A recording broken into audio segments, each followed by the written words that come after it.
Students, आज हम पढ़ रहे हैं अपना हिंदी व्याकरण का क्लास 4 का लेसन नंबर 2, जिसका नाम है वर्ण और मात्रा। तो ये प्यारे बच्चों शुरू करते हैं।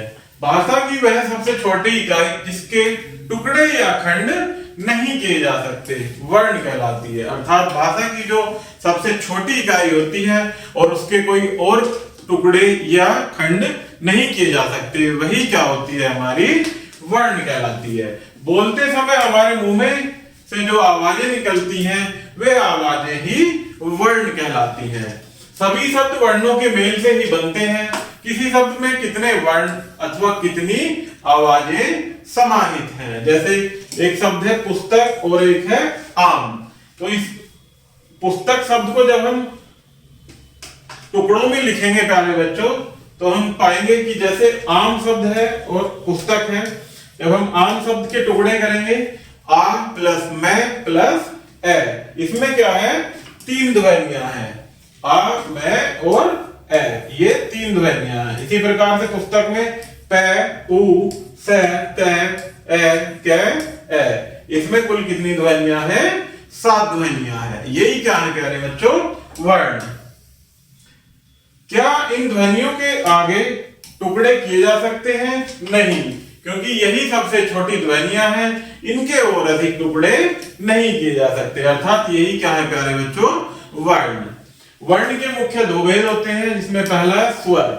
जिन ध्वनियों को बोलने के लिए किसी अन्य वर्ण की मदद नहीं ली जाती है उन्हें क्या कहते हैं प्यारे बच्चों, स्वर कहते हैं। हिंदी में स्वरों की संख्या 11 है। नेक्स्ट है प्यारे बच्चों व्यंजन। जिन ध्वनियों को बोलने के लिए अन्य वर्णों की मदद लेनी पड़ती है उन्हें व्यंजन कहते हैं। हिंदी में व्यंजनों की संख्या 33 है। स्वर 11 होते हैं और व्यंजन 33 होते हैं। आगे देखते हैं प्यारे बच्चों अतिरिक्त वर्ण, जो कि कौन से हैं। पहला है अनुस्वार। कैसे लिखा जाता है, ए अंक बिंदी के रूप में जो हमारी सिरोरेखा होती है, शब्द के ऊपर जो डंडा लगाया जाता है इसे क्या बोलते हैं, सिरोरेखा। और इसी के ऊपर एक बिंदु के रूप में जो निशान एक बिंदु लगाया जाता है उसे क्या कहते हैं, अनुस्वार। अनुस्वार का उच्चारण नाक से किया जाता है, जैसे पंख, कंघा, ये क्या है, अनुस्वार शब्द। आगे देखते हैं प्यारे बच्चों अनुनासिक, जो कि एक चंद्र बिंदु के रूप में प्रयुक्त होता है। अनुनासिक का उच्चारण गले और नाक से होता है, जैसे आंख, चांद इत्यादि क्या है, अनुनासिक के उदाहरण।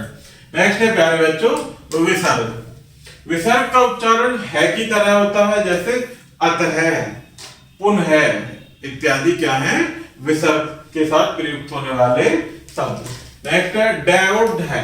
इनको व्यंजन के रूप में जाना जाता है, परंतु इन वर्णों से किसी नए शब्द का प्रारंभ नहीं होता है। यह हमेशा शब्द के मध्य में ही प्रयोग किए जाते हैं, जैसे पढ़ना, सड़ना, ये क्या है, हमेशा किसी भी शब्द के मध्य में प्रयुक्त होते हैं, न कि कभी भी प्रारंभ में। आगे देखते हैं प्यारे बच्चों संयुक्त व्यंजन। संयुक्त व्यंजन 2 व्यंजनों के संयोग से बनते हैं। जैसे पहला होता है श, जो कि क और स के संयोग से बनता है। नेक्स्ट होता है त्र, जो कि त प्लस व से बनता है। और ग, ज प्लस य के संयोग से बनता है। लास्ट होता है आपका स्व, श, जो कि श और र के प्रयोग से बनता है। ये क्या है, हमारे 4 संयुक्त व्यंजन। आगे देखते हैं प्यारे बच्चों वर्णमाला। वर्णों के व्यवस्थित क्रम को ही वर्णमाला कहते हैं। जो वर्ण होते हैं उनके व्यवस्थित क्रम को ही क्या कहा गया प्यारे बच्चों, वर्णमाला। प्रत्येक भाषा की अपनी एक अलग वर्णमाला होती है।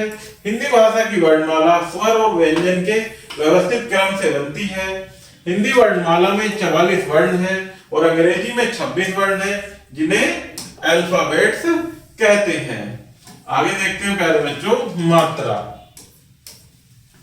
व्यंजनों के साथ प्रयोग में आने वाले स्वरों के चिन्ह मात्रा कहलाते हैं। क्या, जो कि स्वरों के चिन्ह होते हैं वही क्या कहलाते हैं, मात्रा। हिंदी भाषा में स्वरों के 2 प्रकार होते हैं। जैसे पहला प्यारे बच्चों अपने स्वयं रूप में, जैसे सेब, पपीता, चीकू, मनुष्य आदि।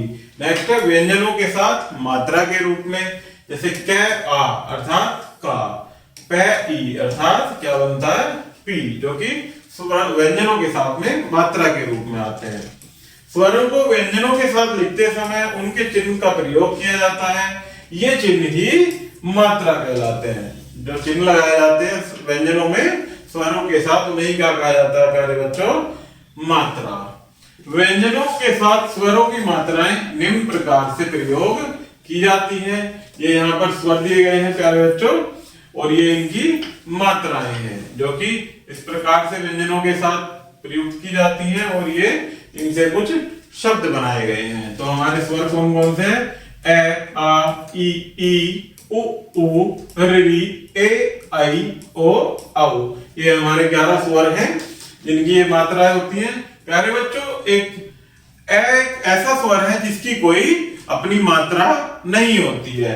बाकी आ की मात्रा ये होती है, ई की किसी भी शब्द के साथ, किसी भी वर्ण के साथ लगाते हैं हम, तो वो वर्ण से पहले आती है छोटी ई की मात्रा।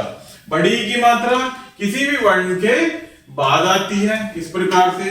इसी प्रकार से उ, जिसे हम छोटा उ बोलते हैं, वो किसी भी वर्ण के लेफ्ट साइड को लगती है। इसी प्रकार से बड़े उ की मात्रा किसी भी वर्ण के राइट साइड में लगती है। ऋ की मात्रा किसी भी वर्ण के नीचे की ओर ट के रूप में लगती है, और ए की मात्रा किसी भी वर्ण के ऊपर की ओर एक सिंगल मात्रा के रूप में लगती है। इसी प्रकार से आई की मात्रा किसी भी वर्ण के ऊपर डबल मात्रा के रूप में लगाई जाती है। इसी प्रकार से ओ की मात्रा एक आ की मात्रा के साथ सिंगल मात्रा होती है, अर्थात एक मात्रा के साथ। इसी प्रकार से औ आ की मात्रा के साथ डबल मात्रा लगाते हैं, वो क्या होती है? औ की मात्रा। आओ पाठ दोहराएं। भाषा की सबसे छोटी इकाई वर्ण कहलाती है। वर्ण के दो भेद होते हैं, स्वर तथा व्यंजन। व्यंजनों के साथ प्रयोग किए जाने वाले स्वरों के चिन्ह मात्रा कहलाते हैं। जो व्यंजनों के साथ प्रयुक्त होने वाले चिन्ह है वो क्या कहलाते हैं प्यारे बच्चों? मात्रा। तो प्यारे बच्चों, इसी प्रकार से हमारा ये लेसन यही समाप्त होता है। आशा करता हूं कि आपको यह वीडियो जरूर पसंद आई होगी। धन्यवाद।